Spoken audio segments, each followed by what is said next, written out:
Hey guys, welcome. Hopefully there hasn't been a bunch of stops and starts. I've been having a ton of internet issues today and I keep getting kicked off, so we're going to try this. All right.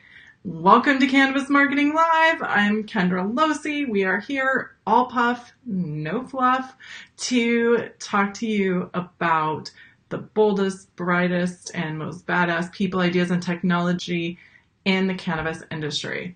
I am traveling this week. I'm here in Santa Cruz, as you can see up over my head. Whoops, my head that way. I'm here visiting friends and family, and I've had some awesome meetings and met incredible people here on Santa Cruz in the industry, and I'm really excited to be up here talking with them. But you know what I'm excited about now? Talking with you guys. And do you know what we're going to talk about? We have to talk about blogging today. Don't go anywhere. Don't go anywhere. I want you to stick with me because blogging is really important. And what we're going to cover are these three things today. One, we are going to cover why blogging is critical for cannabis companies. That's you guys. Two, we are going to talk about blogging best practices. You need to know what to do to make your blog more effective so that way you're not working off the field of dreams, if you build it, they will come model, because that doesn't work online. And three, we're going to tell you tips on how to get started. You can start basic and make it as complicated as you want to, but right now we're going to talk basics because there are so many times when I teach social media and I talk about blogging that I can feel people rolling their eyes through the internet. I don't know if you've felt people roll their eyes through the internet at you, but it's really not fun. So this is what we're going to talk about today. All right. So here is where I confess to you that I started my first blog in 2001. I was living in Denver and I was working out of New York, Long Island, Central Islip to be exact, flying in and out of LaGuardia. So I was living in Denver, working in Central Islip, Long Island, and I was going to school at Purdue in Indiana. Now, I don't know if you've ever tried to do a tri-state commute like that. Don't do it. It was bananas. I never should have done it in the first place. But it was exciting. It was fun. And in order to keep up with my friends and my family, instead of emailing them or talking to them all individually, I decided to try this new thing called blogging. And so I created a blog and I put all my crazy travel stories and things about what I was seeing and doing on that blog. Now, since then, I've had three others. As I've evolved, I've moved it along from a personal standpoint. Always refusing to talk about marketing because I was working 60, 70, 80, 90 hours a week and I didn't want to talk about marketing in my free time. So those were all personal stories and things. And actually the latest one, the last post, is dated pretty much right around the time I started working on my business website because I ran out of time and decided that speaking to my audience of friends and family wasn't paying me any money, so it was more important to do all of this for you guys and to be able to help clients. That was one of the things I always wished I could do for my parents' business, was spend more time on doing some of these things that I'm talking to you guys about and that I've been able to help clients with. And so it's exciting to be able to see companies grow in a way that I wasn't able to help theirs. So blogging. Three things. Once again, why blogging is critical for cannabis companies, blogging best practices, and what you need to get started. And also, I'm going to apologize if I've said that twice because the internet has gone out on me 4 times, and so I've done this intro at least that many times, not to mention my practice rounds. So let's dive in and get started. There are some key reasons why blogging is important for cannabis companies. I hope you're listening to me. Right? Do I need to get closer? Are you listening to me? Okay. So the first reason is that you own the platform and you own the content.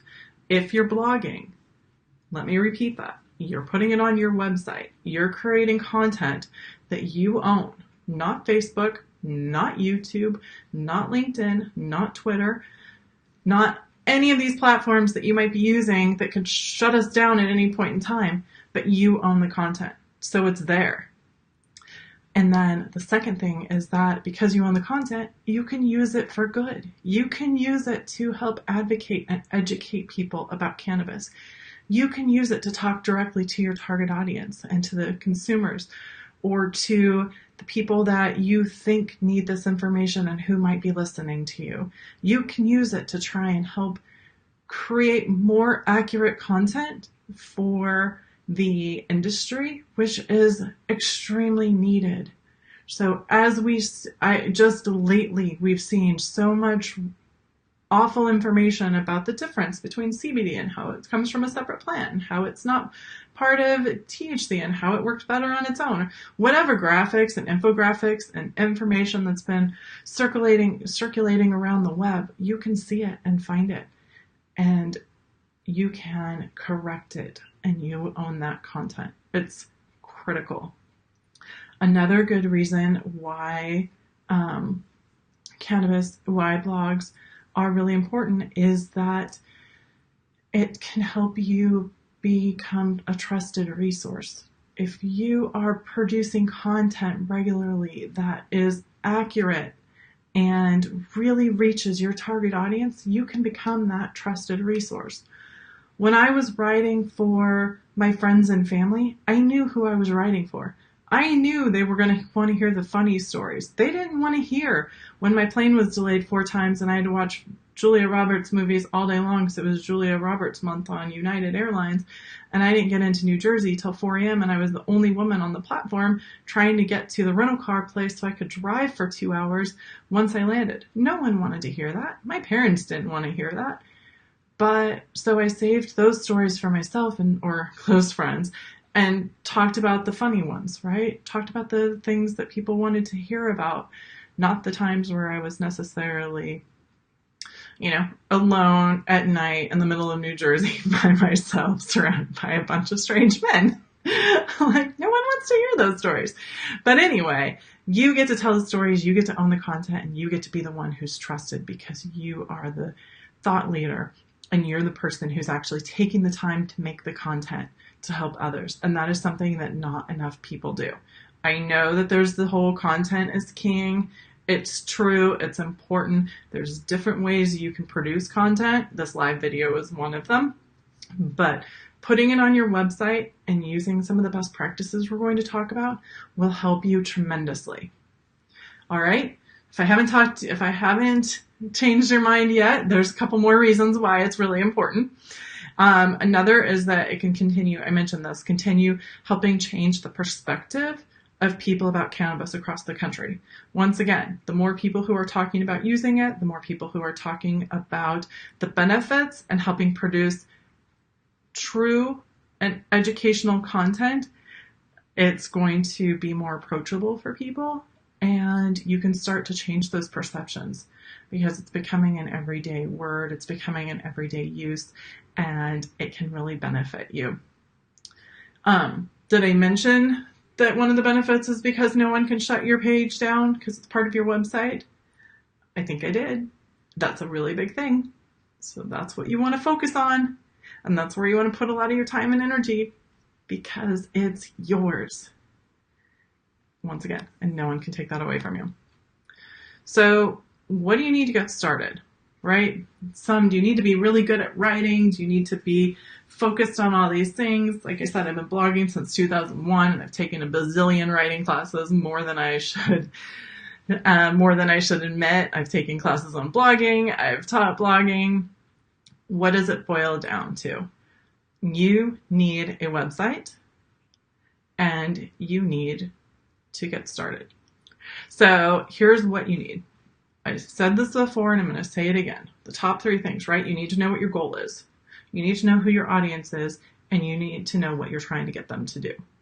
And you need to do that for your blog overall, as well as for each post. So if you're going to create a post and you're going to start a blog, what's the reason for it? Are you trying to advocate and educate people on cannabis? Are you trying to talk about the medical benefits? Are you trying to take away some of the stereotypes and talk about your experience as a parent? Are you trying to talk to from the business side to talk about what different entrepreneurs are doing in the space? Whatever your angle is, there's room in this industry. So don't wait, just get started. Tell people what it is. And that's how they're going to find you. That's how they're going to start to get to know you. And that's how they're going to start trusting you. And that's really important because that's how you start to build those connections and relationships. And that is how you start to build your business as well. So once again, you need your website. You need to have your little plan, right? 1-page plan on a napkin. I don't care. Write it down right now. What would be your goal? Who is your target audience that you're trying to reach? Like I said, for me, when I started my first blog and all of them up to my business blogs, for me personally, I was writing for my friends and family. I knew which things I could say to make them laugh. I knew which things I could say to make them cry. Just pulling the little strings like a puppet master with my blog for my friends and family. And hopefully they're not watching this right now. But for my clients and for my target audience, that's not how I approach it. But I still have a goal in mind. And I still have that target audience in mind. Who am I speaking to? This is where a lot of people create personas or an avatar, whatever you want to call it. You create your ideal person. And I have a resource I'll attach on my blog post about this. And basically, you can fill it out and say, who is your target audience? You can give them a name. You can describe what motivates them. What are their goals? What are their pain points? What problem are you solving for them? What do they dream about? What are their aspirations? And what are their day-to-day challenges that keep them from being able to be focused on those? And those are all the things, what's their title? What's their education level? Are they married? Are they single? Do they live in a city? Do they live in the country? Are they working on a farm? Are they growing? Are they cultivating? Are they soccer moms who are buying? Are they baby boomers who are in pain? Who are you talking to? And that is going to help you when you get started actually pen to paper or fingers to keyboard or however you decide to do your writing. Having that in mind and then knowing what you want to highlight, right? So once you know who your target person is, you can start looking at what areas interest them, right? So are they interested in, if you're a cannabis business, are you interested in advocacy, right? You're interested in the community because community for all of us is so important. Are they interested in the actual plant and the growing process and the travel and the medical benefits and health and wellness? What are those things that interest them? Because that's how you can start getting your topics. So if you start looking at, okay, well, I'm targeting soccer moms. What are soccer moms? What are they interested in? If you're targeting baby boomers over the age of 70 who have chronic conditions, what are they interested in? Health and wellness and being able to, the basic things to improve their quality of life. What are those problems that you can help them solve?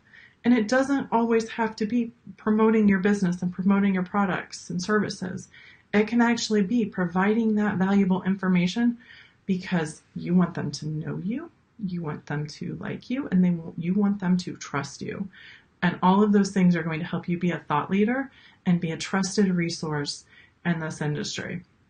So one of the things that when it comes to blogging, that's what you at the very, very base level, know who you're talking to, know what you're talking about, and then set your schedule. If you're going to blog once a week and release your blog posts on Friday mornings or Friday afternoons or Tuesdays or whatever day, set your schedule and stick with it. Right? That's part of what makes this broadcast work, is that the broadcast is every Thursday at 2 p.m., even unless there's internet problems, and then it starts at 2:11. But know where you're starting, and create that consistent schedule for your followers, because when you do that, you can actually start to build that audience because people start to look forward to it. When I look at Seth Godin, and Jesse and I were talking about him a couple weeks ago in episode 6, We talked about how we went through the Alt MBA program with Seth Godin. Seth Godin has blogged every single day for the past, I don't know, 10 years. It's amazing. And actually, side note, his blog the other day was about cannabis marketing and how marketing cannabis is different than marketing alcohol and what the different scenarios are around that. It's a fascinating article. Shared it out on Twitter if you're looking for it, and I think Facebook as well. But if you want to check that out. But anyway, he's shared daily. Sometimes it's a sentence, sometimes it's a couple paragraphs. But all of his followers know that he's going to post something every single day. I'm not saying do that.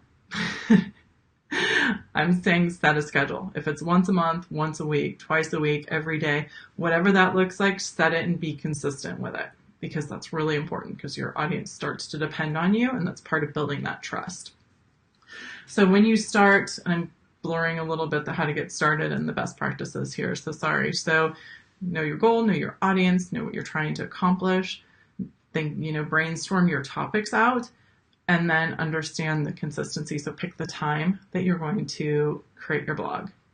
Now, when we start getting into some of the best practices, there are some things that can actually that are really important, right? And this goes back to, it can be as complicated or as simple as you want it to.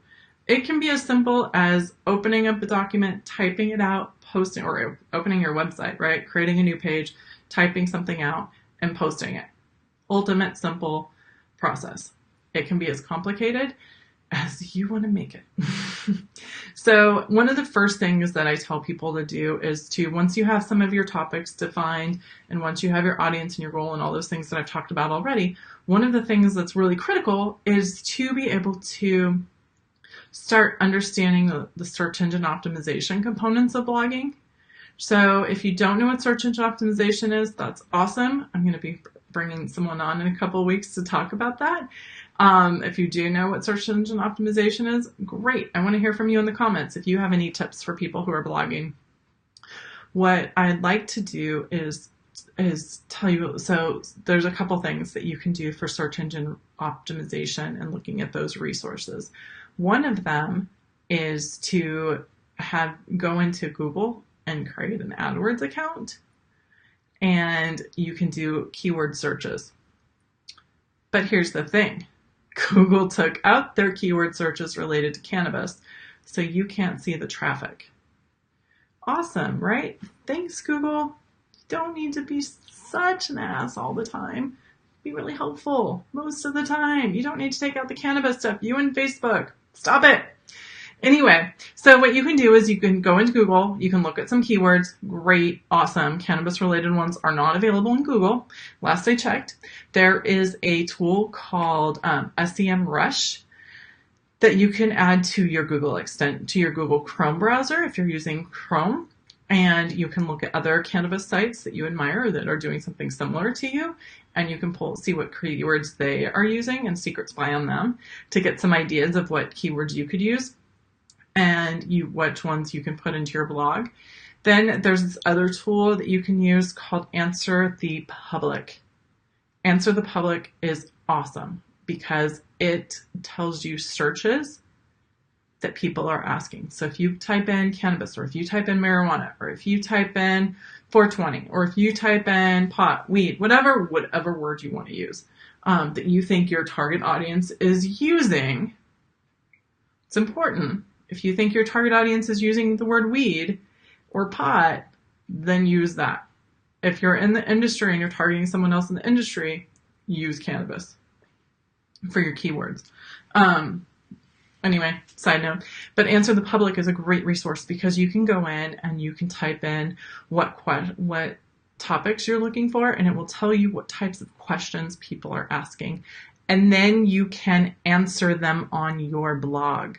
So you can actually title your blog post, how do people get, what's the difference between CBD and THC, or whatever question they might be asking. You can title your blog almost the same question and answer it, and then use some of those keywords and phrases in your post. The important thing when blogging and considering SEO is to make sure your keywords are in there, but also make sure that you're talking to a real person. If I was trying to do this video, which I'll talk about in a minute, if I was trying to do this video and create a bunch of keywords in there and all I kept talking about was cannabis marketing, every other word, and this is how it fits into cannabis marketing, you guys would go crazy, and rightfully so. That would be super annoying. So you want to make sure that you're talking to a real person, but that you are really using those keywords selectively to make sure they're in the blog post, because that's how you're going to be found. Not just your promotions, but also through Google and search.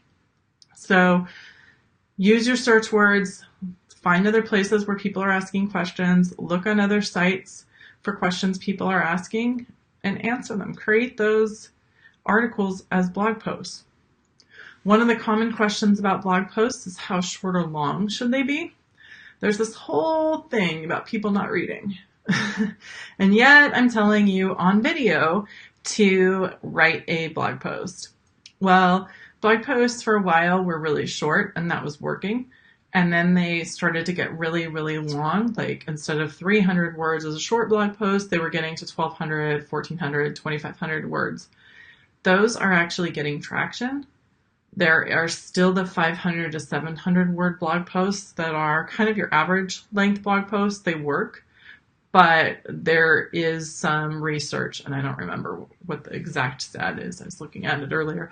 There is some research that talks about how some of the longer blog posts are actually shared more because they're considered a more valuable resource. So one of the recommendations that I have is to mix it up, right? You might do a couple 500 word blog posts and then work on a longer blog post. To mix it up a little bit and start seeing what's working, because you have Google Analytics on your website. You do have Google Analytics on your website, right? Yes is the answer. So you have Google Analytics on your website, and then you're able to tell people that, or to check in and see which blog posts are working, where your traffic's coming from, and what topics. And then you can start to look at the topics and compare that to the blog post length and start seeing some winning combinations. Now, one of the things that I also recommend to people who are starting a blog is to create a library of content. So you want to have at least 8 articles set and ready to be posted, written already, and ready to go before you launch. And that's going to save you. Trust me on this, because you're going to get busy, and if you're launching every week or every day or what have you, and you fall behind a day, it's really easy to say, oh, well, I missed it last week, I can miss it this week too. Have ones ready to go, so that way you can flip the switch, turn it on and launch it, and no one will know the difference, and then you can get back on track the following week. Creating those blog posts that aren't news centric, that can be posted at any time, that might be a good resource, are called evergreen content. And that is content that can be used at any time and that can even be considered like a cornerstone of what you're doing. And it's not time sensitive. So typically blogs have evergreen content and then they have time sensitive content, right? Time sensitive might be, we've got these new regulations in California. Here's what they look like. We're not sure what's going to happen in November when they're finalized in the new year and what that looks like. That's not going to hold up in a year. But if you have content that's, here's the benefits of CBD when combined with THC and the entourage effect and all these other terms that are all these other insights that are really useful, that's not going to change in a year. That content's going to be good. So if you post it this week, next week, or next month, you're going to be okay. So that's the difference between your time-sensitive content and your evergreen content. And you want to have a mixture of both, but you want to have a library of about 8, of about 8 articles ready to go in case something happens, in case you fall behind or what have you, or life gets in the way, or clients, or growing season, whatever it is, you have that ready. So that is the SEO best practice, some of the quick highlights of best practices. That's some of the evergreen content and the other tips for getting started. Some of the other tips when it comes to blogging is make sure you have images. So there's sites like Unsplash. There are very specific sites that focus on cannabis images that are awesome. There is lots of free. There's Pixabay. There's Pixlr. There's sites that offer free stock photography. So you can't just pull something off the web. I think all you guys know that, but you can't just pull something off the internet and use it. You have to make sure that you have the rights to be able to post it on your blog or on your social media sites. So you want to make sure you have images. You want to make sure you break your content into paragraphs. Bullet points are better. Short sentences combined with slightly longer sentences are going to keep people reading. Use headers. So if you have an article and say it's 1,000 words or even 500 words, you want to have headers in between to break that up and chunk it into small sections so people can read it faster. If you're on your phone and you're skimming something, the headlines are going to help keep people engaged and help keep people pulling people through to the end. You don't want all your content to be promotional. So stay away from just promoting yourself all the time. So once again, create that trust and create that thought leadership that's going to really help promote you. Let's see here. Those were the main best practices that I have. And once again, these are very, very light. So it's basically like getting started with blogging. But I do want to say a word about podcasting and video. Here's the thing. Not everyone's a writer. I get that. I understand it's something that not everyone can do, wants to do, has time to do. So if podcasting is your jam or if you're all about video, go for it. Do it. But what you want to do is also post those on your website, in a blog, or however you want to track those.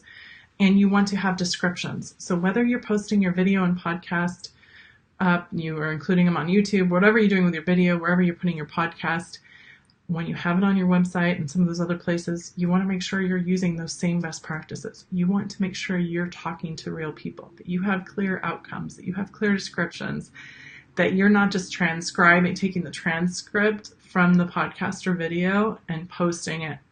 You want to make sure your keywords are in there, that you're talking to a real person.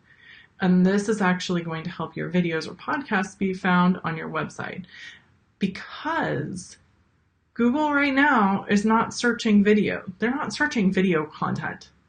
So they're searching, and once again, this could change tomorrow, so it's Google, but they're not searching the content itself. You need to tell them what's in the video, right?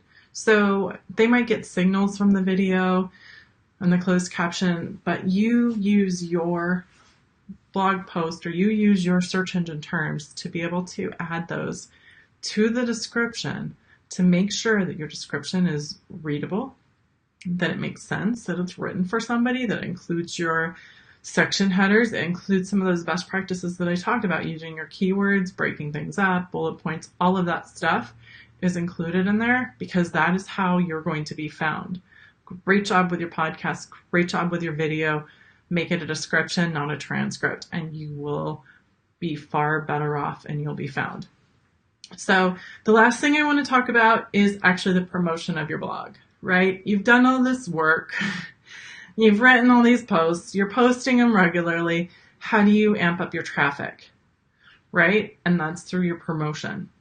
One of the things that I really believe is that it's almost like a hub and spoke model, right? So if you picture your blog post and your website being the center, like almost the center of a bicycle wheel, right? And then all the spokes out are your marketing channels. That's your social media, whether it's Facebook, Twitter, LinkedIn, blah, blah, blah, blah, blah.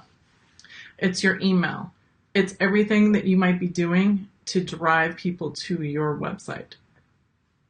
And I know Facebook doesn't love it when you take people off the platform, but there's also a benefit to building that relationship directly with people. And that's where everything's going to start to really work better for you, is when you can build that relationship and collect those emails and work directly with people rather than relying on Facebook. And rather than relying on Instagram, and I know Instagram's hot and Instagram's awesome and beautiful, but it's still owned by Facebook, and we know people are getting shut down. So I don't want to see that happen to you guys because it is hard. You know, it does take a while to build up your account again. So do yourselves a favor and start to build that relationship through email, through some of these best practices, to start really helping people know where to find you besides just on social. It'll help a lot, and it'll make a big difference in your business and whatever you're trying to accomplish. So I'm going to wrap this up. You guys have been awesome. Let me know. Oh, sorry. I'm not wrapping this up yet. Let me know, first of all, in the comments, what your favorite cannabis blogs are.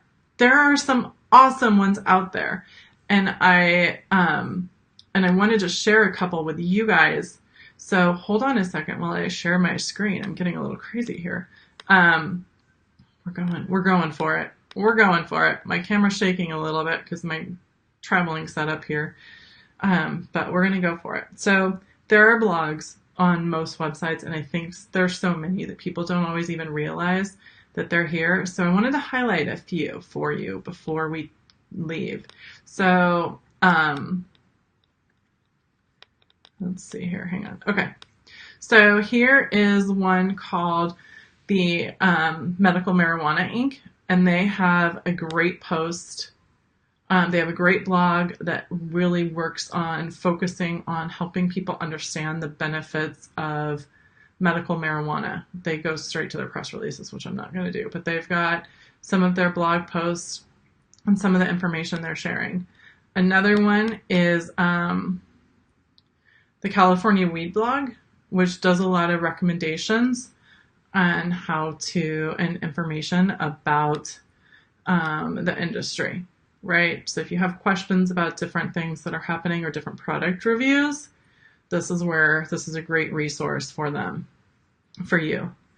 One of the others is the Cannalog blog, which talks about the legal aspects of cannabis and what you need to pay attention to, and it brings up some of the different things from around the country here in the US.